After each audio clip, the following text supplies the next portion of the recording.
नमस्कार, मैं हूं रत्ना और आप देख रहे हैं सी न्यूज़ भारत। वक्त हो चुका है उत्तर प्रदेश बुलेटिन का। बात करेंगे जौनपुर की, जहां लोक जनशक्ति पार्टी के प्रदेश महासचिव विकास विजय नारायण पांडे और प्रदेश अध्यक्ष राजीव पासवान के जौनपुर प्रथम आगमन पर कार्यकर्ताओं और समर्थकों ने जोरदार स्वागत किया। देखिए रिपोर्ट विस्तार से।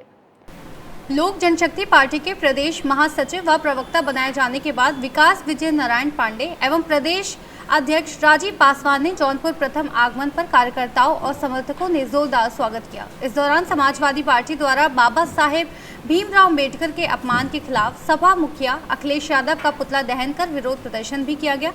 राजनीतिक पृष्ठभूमि की चर्चा करते हुए पांडे ने बताया कि उनके दादा राजा राम पांडे लोक जनशक्ति पार्टी से विधायक और मंत्री रहे हैं और अब वे जनता की सेवा के लिए समर्पित हैं। जौनपुर मुख्यालय पर आयोजित एक प्रेस कॉन्फ्रेंस को संबोधित करते हुए पांडे ने कहा कि चिराग पासवान और प्रधानमंत्री नरेंद्र मोदी के 2045 के विकसित भारत के सपने को साकार करने के लिए वे शिक्षा के क्षेत्र में निरंतर सक्रिय प्रयास कर रहे हैं। प्रदेश अध्यक्ष राजीव पासवान ने भी सपा द्वारा बाबा साहब के अपमान किए जाने की निंदा करते हुए संघर्ष जारी रखने की बात कही।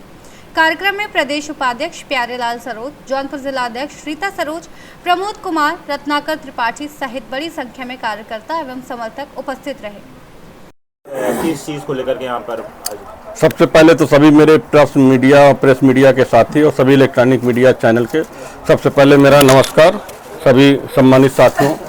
जैसा कि आपने देखा कि अभी कुछ दिन पहले बाबा साहब भीमराव अम्बेडकर के आधे फोटो काट समाजवादी पार्टी के नेताओं ने अखिलेश यादव जी का फोटो लगाया।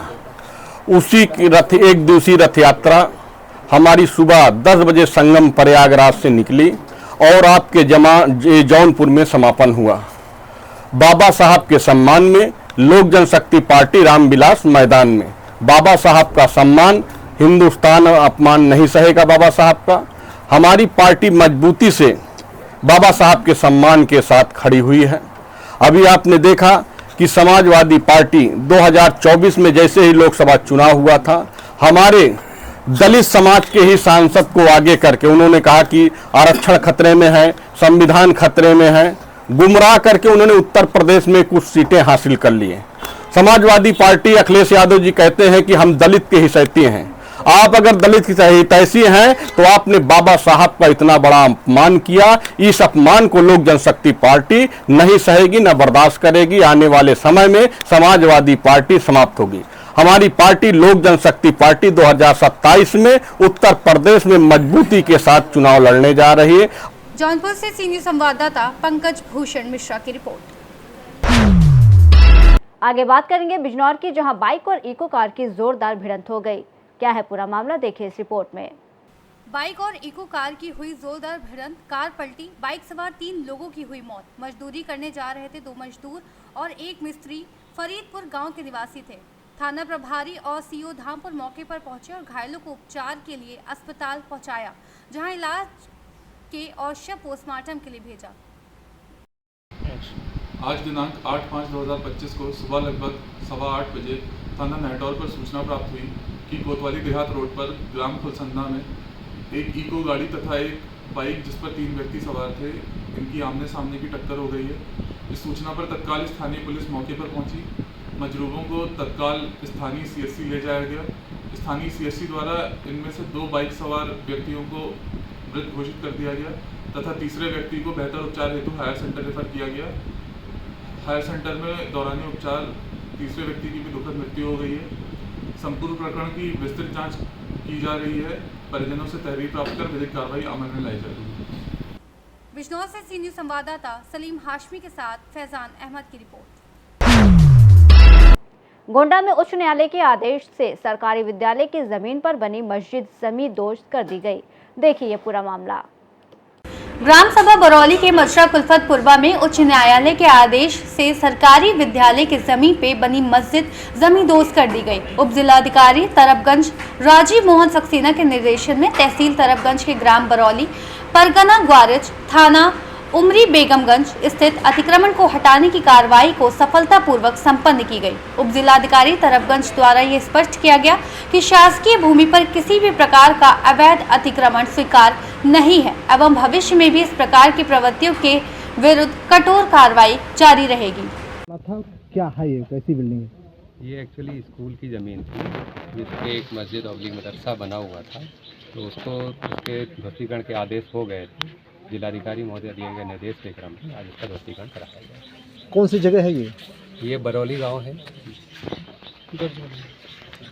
तो क्या ये पूरी बिल्डिंग जो दिख रही है मदरसे की, ये पूरी अवैध है कि बस इतना ही हिस्सा है? ये जो ज़मीन है वो स्कूल की कुछ पार्ट आ रहा है, तो जो स्कूल का पार्ट है उसको जो है खाली कराया गया। और बताया भी जा रहा है कि अवैध मदरसा संचालित हो रहा है, इसके उस पर भी कार्रवाई जो भी नियमानुसार होगी वो भी की जाएगी। गोंडा से सी न्यूज़ संवाददाता शिव शंकर मिश्रा की रिपोर्ट। बुलेटिन के अंत में बात करेंगे कन्नौज की, जहां ओवरलोड ट्रक चालक को दबंगई दिखाना महंगा पड़ा। देखिए रिपोर्ट विस्तार से। खबर कन्नौज से है, जहां ओवरलोड ट्रक चालक को दबंगई दिखाना महंगा पड़ गया। बता दें, चेकिंग के दौरान ड्राइवर गाड़ी नहीं रोक रहा था, जिसके बाद आरटीओ ने पुलिस बुलाकर ओवरलोड ट्रक को पकड़वाया। ट्रक पर एआरटीओ ने 1,38,000 का जुर्माना लगाया। एआरटीओ ने गाड़ी मालिक और चालक को चेकिंग के दौरान विभाग का सहयोग करने की अपील की है। ये अभियान चलाया गया है। तो आज मेरे पास हमारे यहाँ जो जनपद में पीटीओ हैं श्रीमती सुनीता सैनी, उनका फ़ोन आया कि उन्होंने ये वाहन सड़क पर देखा और इनको कुछ संदिग्ध प्रतीक हुआ, और जब उन्होंने गाड़ी के कागज़ मांगे तो ड्राइवर द्वारा अभद्रता करी गई और गाड़ी चलाने से मना किया गया और झूठ बोला गया कि गाड़ी ख़राब है। तो इसकी सूचना मुझे उनके द्वारा दी गई, जिसके बाद हम भी मौके पर पहुँचे अपनी टीम के साथ, और हमें ये समझ में आया, मैकेनिक लेकर गए तो हमें समझ में आया कि गाड़ी ठीक है लेकिन ड्राइवर कुछ मक्कारी कर रहा है। तो हमने पुलिस को इन्फॉर्म किया, मनी माऊ चौकी से कांस्टेबल आए, उसके बाद भी ड्राइवर ने चाबी देने से मना किया। फिर हमने अपने मैकेनिक से गाड़ी का ताला तोड़वाया और उसके बाद गाड़ी का कांटा करवाया, तो पता चला कि गाड़ी 32 टन ओवरलोड थी। गाड़ी पर कुल मिलाकर 1,38,000 रुपये का जुर्माना लगाया गया है। और आप सबके माध्यम से जितने भी मोटर मालिक जो सड़क पर चलते हैं, सबसे मेरा अनुरोध है कि जब हम गाड़ी रोकें या हम गाड़ी के कागज़ मांगें तो आप प्लीज़ कोऑपरेट करें, वरना अन्यथा आप पर ही जुर्माना ज़्यादा लगता है। तो आप इस तरीके से सरकारी काम में किसी भी प्रकार का अड़ंगा ना डालें। अपने ड्राइवर्स को भी आप यही बताएं कि अगर सरकारी गाड़ी से एआरटीओ की गाड़ी से वाहन रोका जा रहा है तो उस पर कार्यवाही करें। कन्नौज से सी न्यूज़ संवाददाता सीबू की रिपोर्ट। फिलहाल इस बुलेटिन में बस इतना ही। देश और दुनिया की तमाम बड़ी खबरों के लिए देखते रहिए सी न्यूज़ भारत।